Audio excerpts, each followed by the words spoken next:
வணக்கம் நண்பர்களே. திருலட்சுமி சீரியல் சும்மா பரபரப்பாக போயிட்டு இருக்குன்னே சொல்லலாங்க. பரபரப்பான கட்டத்தில் வீட்டை விட்டு வெளியேறிய நம்ம மகாவை கையுங்களவுமா தினேஷ் பிடிச்சி திருட்டு பழியை போடுறாங்க. இவ திருடிக்கிட்டு வீட்டை விட்டு கரையேற நிற்கா. இவளோட பேக்கில் என்னெல்லாம் இருக்குது அப்படின்னு செக் பண்ணுவோம் அப்படின்னு அந்த இடத்துல நம்ம காவேரி கிட்ட இருந்து மகாவோட வளையல் எடுத்து உள்ளுக்க வச்சுருப்பாங்க. தினேஷ் அதை எடுத்து காட்டி, இது என் மனைவிக்கு நான் ஆசையோடு வாங்கி கொடுத்தது, இதை எப்படி இவ திருடலாம் அப்படின்னு அந்த இடத்துல சொல்கிறாங்க. காவேரி, என்ன நீ ஒன்று நினச்சேன், ஒரு இன்னசென்ட்னு நினச்சேன், ஆனால் நீ உன் வேலையை காட்டிட்டல அப்படின்னு மகா மேலே கோவப்படுறாங்க. ஒரு கட்டத்தில் பார்த்தோன்னா நம்ம திருவம் விழிச்சு கண்ணு முழிச்சு வராங்க. அவங்களுக்கும் ஷாக்கிங்காக இருக்குது. என்னோட மனைவி லட்சுமி தான் மகாவாட்டி என் வீட்டில் இருந்ததா அப்படின்னு அந்த இடத்துல அதிர்ச்சியில் நிற்கிறாங்க. அதோட அதிகாரிகளை வச்சு இவளை பிடிச்சு கொடுத்துருவோம் அப்படின்னு கால் பண்ணுறாங்க. நம்ம திரு மகா அப்படி பண்ணக்கூடிய ஆள் இல்லை அப்படின்னு அந்த இடத்துல மகா கிட்ட என்ன நடந்து அப்படின்னு கேட்போம் அப்படின்னு லட்சுமியை காப்பாற்றுறாங்க. மகா அப்போ தான் தினேஷ் என் தலையில் அடித்து என் வலையில் எடுத்துகிட்டு போனான் அப்படின்னு தினேஷ் தான் திருடேன் அப்படின்னு மகா போட்டு உடைக்கிறாங்கங்க. அதிர்ச்சியில் நிற்கிறாங்க காவேரி. அதை பற்றி தான் இந்த வீடியோக்குள்ளே பார்க்க போகிறோம். அதுக்கு முன்னாடி சேனலுக்கு லைக் அண்ட் சப்ஸ்கிரைப் பண்ணுங்கள் ஃப்ரெண்ட்ஸ். பக்கத்தில் இருக்க பெல்லைக்கானையும் கிளிக் பண்ணுங்கள். அப்போ தான் நான் போட்டுற ஒவ்வொரு வீடியோவும் நோட்டிஃபிகேஷனாக உங்களுக்கு கிடைக்கும். அங்கே ஃப்ரெண்ட்ஸ் வீடியோக்குள்ளே போகலாம்.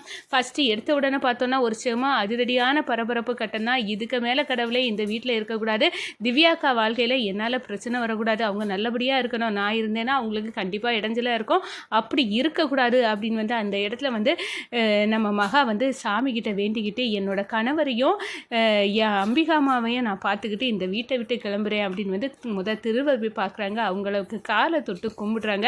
அதோட என்னை மன்னிச்சிருங்க, உங்கள் முகத்தில் நான் பார்க்கக்கூடாதுன்னு தான் போகிறேன், ஏன்னா திவ்யாக்கா வாழ்க்கை நல்லா இருக்கணும், என்னால் உங்கள் வாழ்க்கையில் குழப்பம் வரக்கூடாது, நீங்களும் திவ்யாக்காவும் ஒருத்தருக்கு ஒருத்தர் விரும்பியிருக்கீங்க, அப்படி இருக்க நேரம் என்னால் பிரச்சனை வந்துடக்கூடாது, அதான் நான் இந்த வீட்டை விட்டு போகலான்னு முடிவு பண்ணிட்டேன் அப்படின்னு அந்த இடத்துல சொல்லிக்கிட்டு, என்னோட செயின் உங்ககிட்ட இருந்தல, அது உங்ககிட்ட இருக்கக்கூடாது, அது என்கிட்ட தான் இருக்கணும் அப்படின்னு அந்த செயினை எடுக்கிறாங்க. எடுத்துக்கிட்டு அந்த ரூம்லேருந்து கிளம்புறாங்க. அதே நேரத்தில் நம்ம அம்பிகா அம்மாவை பார்த்துக்கிட்டு, இல்லை பாருங்கம்மா, என்னை அம்மா மாதிரி நீங்கள் பார்த்துக்கிட்டீங்க, ஆனாலும் எனக்கிட்ட உங்கள் உண்மையை சொல்ல முடியாது, உங்கள் பையன்தான் என் கழுத்தில் தொட்டு தாலி கட்டின கணவர் அப்படின்னு எல்லாம் உண்மையை சொல்ல முடியாத சுச்சுவேஷனில் நான் மாட்டிக்கிட்டேன், என்னை மன்னிச்சிருங்க, ஆனால் நான் இந்த வீட்டில் இருந்தேன்னா பெரிய பிரச்சனை வந்துடுமா, அப்படி இல்லை, உங்கள் குடும்பத்தை நல்லா நீங்கள் இருக்கணும், திவ்யாக்கா உங்களை நல்லபடியாக காப்பாற்றுவாங்க, நான் இல்லாட்டாலும் திவ்யாக்கா உங்களை நல்லபடியாக பார்த்துக்கிடுவாங்கன்னு எனக்கு நம்பிக்கை இருக்குது, அதனால் இந்த விட்டு நான் போகிறேம்மா அப்படின்னு அந்த இடத்துல கிளம்ப திட்டம் போட்டுட்டாங்க நம்ம மகா. அதே நேரத்தில் தினேஷ் நம்ம மகாவோட பையை எடுத்து அதில் காவேரியோட வலையில தூக்கி வைக்கிறாங்க. எப்படியாவது திருட்டு வழியை உன்னை மேலே கட்டணும், நீ உன்னை வீட்டை விட்டு துரத்தணும், இல்லைன்னா நீ என் மேலே பிளேட்டை திருப்பி விட்டுருவா, அதுக்காக தான் இதெல்லாம் பண்ணுறேன்டி அப்படின்னு அந்த இடத்துல காவேரியோட வலையில தூக்கி வச்சிடுறாங்க. ஒரு கட்டத்தில் பார்த்தோன்னா நம்ம மகா பேக்கை தூக்கிட்டு வீட்டை விட்டு போகிறத பார்க்குறாங்க. அப்போ தான் திருடி அப்படின்னு கத்துறாங்க. தினேஷ் உடனே எல்லாருமே ஒட்டுமொத்த குடும்பமாக எழும்புறாங்க. அப்போ தான் யார் திருடி, மகா தான், இப்போ வீட்டை விட்டு போகிறேன் நிற்கா, அவள் பேக்கில் என்னென்ன இருக்குன்னு செக் பண்ணுவோம் அப்படின்னு அந்த இடத்துல செக் பண்ண ஆரம்பிக்காங்க. இந்த சைடு சத்தம் கேட்டு நம்ம திருவா வராங்க. அப்போ தான் ஷாக்கிங்காக மகாவை பார்க்குறாங்க. என்னோட மனைவி லட்சுமியா மகாணி பேரில் இருக்குது அப்படின்னு தெரிஞ்சுக்கிட்டாங்க. அதிர்ச்சியில் இருக்க நேரம் நம்ம திரு என்னடா பண்ண அப்படின்னு இவளை திருடின்னு வேற இந்த தினேஷ் சொல்லானே அப்படின்னு பார்க்க நேரம் நம்ம காவேரி எதுக்காக அவளை திருடின்னு சொல்கிறாங்க, அவள் பேக்கில் அப்படி ஒன்றும் எடுத்துருக்க மாட்டா அப்படின்னு சொல்லி நேரம் பேக்கை கொண்டா நான் செக் பண்ணுறேன் அப்படின்னு பார்த்து நம்ம காவேரியோட காவேரி கிட்ட இருந்து அந்த 2 வலையிலையும் எடுக்கிறாங்க.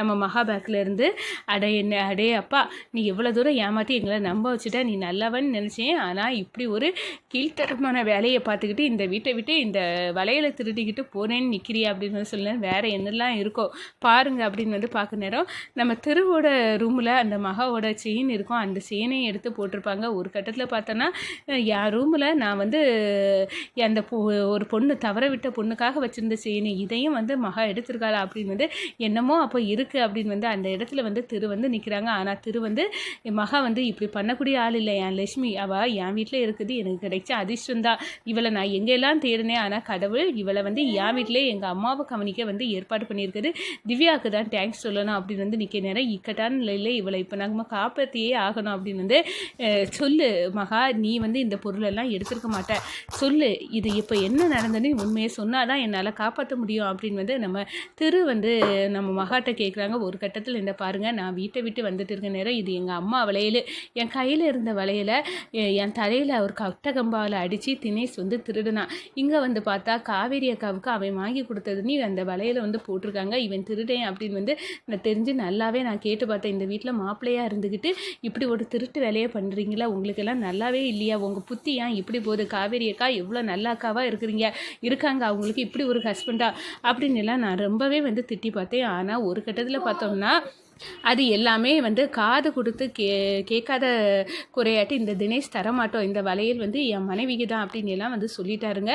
தரமாட்டோம் அப்படின்னு இருக்க நேரம் இவர் எனக்கு என்ன இந்த வீட்டை விட்டு விரட்டதுக்கு பிளான் பண்ணி இப்போ இந்த வளையலை வந்து என் பேக்கில் போட்டு வச்சுருக்காரு, எனக்கே தெரியாது அப்படின்னு வந்து சொல்ல நேரம் இது எங்கள் அம்மாவோட வளையல் தான் அப்படின்னு வந்து சொல்ல நேரம் ஓடி போகிறாங்க நம்ம காவேரி. தினேஷ் 5-6 அடி அடிக்கிறாங்க. என்ன பார்க்குற, இதெல்லாம் வந்து அசிங்கமாக இல்லை? ஒரு பொண்ணோட வளையலை இப்படி திருடிவியா? நீ திருடியா? எனக்கு தந்தா இதே எனக்கு கூசுது. இப்படி ஒரு கணவரோட எனக்கு வாழ முடியாது. இப்போவே இந்த வீட்டை விட்டு போ அப்படின்னு வந்து அந்த இடத்துல தினேஷை அடித்து விரட்டுறாங்க. அதே நேரத்தில் இந்த செயினை பற்றி கேட்குறாங்க. இது என்னோட செயின் தான், ஆனால் இது உங்கள் கைக்கு வந்தது. நான் உங்கள் ரூமை ஒருக்கா க்ளீன் பண்ண நேரம் தான் பார்த்தேன், அது உங்கள் கைக்கு இந்த செயின் இருந்து இது என்னோட செயின் தான் அப்படின்னு இருக்க நேரம் வாட் ஏ கோ இன்சிடென்ட், என்னெல்லாமோ நம்மளை சுற்றி நடந்திருக்கு இந்த பிரபஞ்சத்தில். உன்னையும் என்னையும் விலக்கி வைக்கக்கூடாது, கடவுள் இப்படியெல்லாம் ஒரு சூழலை உருவாக்கியிருக்காரு, இப்போ நல்லா புரிஞ்சுது அப்படின்னு வந்து அந்த இடத்துல நினைக்கிறாங்க. அப்போது அன்னைக்கு வந்து கருடைய நோன்பில் நம்ம ஸ்ரீ வந்து விளக்கையும் சல்லடையும் கீழே போட்டது. அதே நேரம் உப்பு கூட மாற்ற நிகழ்ச்சியில் நம்ம காஞ்சனமாக கூடையை தவற போட்டது காஞ்சனாத்தை. இது எல்லாமே பார்த்தோன்னா எனக்கும் ஸ்ரீக்கும் வந்து கல்யாணம் நடக்கிறதே டவுட்டு தான் போலுக்கு அப்படின்னு வந்து அந்த இடத்துல நினைக்கிறாங்க. ஆனால் நான் மகாகாலத்தில் தாலி கட்டின விஷயம் இந்த வீட்டில் யாருக்காவது தெரிஞ்சால் போதும், என்னை உண்டு இல்லைன்னு பண்ணிடுவாவ. கடவுளே நீ தான் காப்பாற்றணும், என்ன இருதலி குள்ளி எறும்பு கிடங்க, நான் 2 சைடும் வந்து சிக்கி தவிக்கிறேன் அப்படின்னு வந்து அந்த இடத்துல பேரஞ்சிருக்கானங்க. நம்ம திரு நிற்கிறாங்க.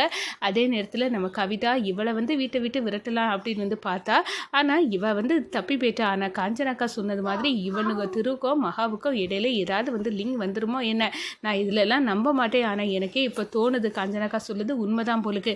கண்டிப்பாக இதெல்லாம் நடக்கக்கூடாது, வீட்டை விட்டு இவளை துரத்தியே ஆகணும் அப்படின்னு வந்து அந்த இடத்துல வந்து நம்ம கவிதை வந்து முடிவெடுக்கிறாங்க. நம்ம அது காவேரி மகாவை பிடிச்சி இந்த பாரு என் கணவர் இப்படி தான், அவரை அதான் வீட்டோடு சேர்க்காம வச்சுருந்தேன், இப்போ தான் திருந்திட்டான்னு நினச்சேன், ஆனால் அவர் திருந்தலை என்பதை நீ வந்து நல்ல பாடமாக எனக்கு எடுத்து காட்டிட்டா அப்படின்னு வந்து அந்த இடத்துல சொல்லிவிட்டு நம்ம மகா நீ வந்து எவ்வளோ இருந்தாலும் உங்கள் அம்மாவோட வளையல் என் கையில் பார்த்தோன்னா எவ்வளோ அதிர்ச்சியாக இருக்கும், ஆனால் நீ உண்மையை எனக்காக நீ மறைச்சிருக்க பாரு அப்படின்னு வந்து அந்த இடத்துல வந்து கெட்டி பிடிக்கிறாங்க. இந்த சைடு பார்த்தோன்னா நம்ம அம்பிகாமா வந்து மகாட்ட பார்த்து நீ எதுக்காக வீட்டை விட்டு கிளம்பணும்னு நின்ன, எனக்கு அதை சொல்லு அப்படின்னு வந்து கேட்க நேரம் இல்லைம்மா எங்கள் வீட்டில் எல்லாத்தையும் பார்க்கணுன்னு நினச்சி அதுக்காக தான் அப்படின்னு வந்து சொல்ல நேரம் எங்கள் அம்மா மாதிரி நான் இருக்கேன், என்னை விட்டுட்டு நீ என்னட்ட சொல்லாமல் கொள்ளாமல் இந்த வீட்டை விட்டு போக மாட்டேன்னு மகா எனக்கு சத்தியம் பண்ணு அப்படின்னு வந்து அந்த இடத்துல மகா கிட்ட வந்து சத்தியம் வாங்கிக்கிறாங்க நம்ம அம்பிகாமா.